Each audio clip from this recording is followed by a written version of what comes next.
So it's a brand new Webisode. Back in a familiar location. Sorry, I was enjoying a Hollyberry EG's on my drive home. So we get promos from work, music promos. Well, the truth doesn't. Mix does. They get in CDs. I mean, it's like that with all music radio stations. And I stopped by the desk of Leslie, who was in charge of the music on Mix today. Was able to grab a couple of discs that I wanted to listen to. One of them, which I'm really psyched over, is the brand new My Chemical Romance.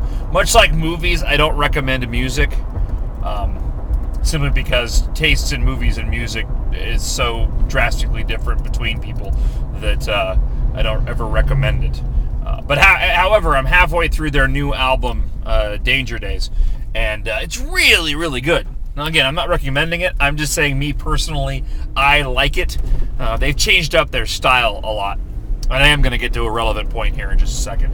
But they changed up their style a lot. If you know My Chemical Romance, they kind of fall into that emo, whatever label that's gotten thrown on a lot of the younger rock alternative bands these days. And this has got more of a what do they call it? What are they calling it? Metallic metal? I don't know. It's got a lot of electronics attached to it. A little bit more pop than what they've normally done. But I'm really getting a kick out of it. It actually reminds me of one of the reasons that I'm a Star Wars fan, more so than I was a Star Trek fan. You usually hear, Beatles or Stones, Star Trek or Star Wars, that kind of thing, right? I was always a bigger Star Wars fan. And I am going to make a point in all of this.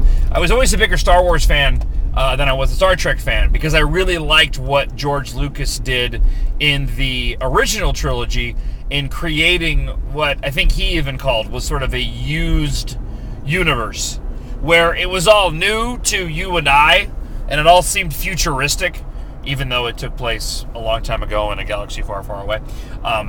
Right? But it was all futuristic in terms of what we're used to.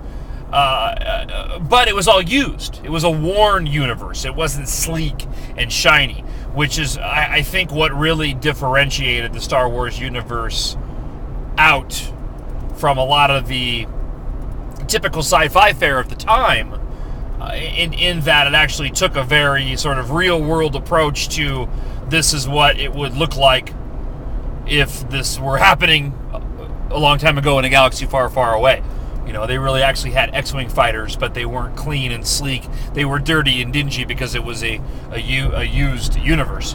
That's why I'm digging this new My Chemical Romance album, because it's got a very electronic, modern edge to it, but it still is rough around the edges. Speaking of music, and that's my wife calling. So I'll call her back in just a moment.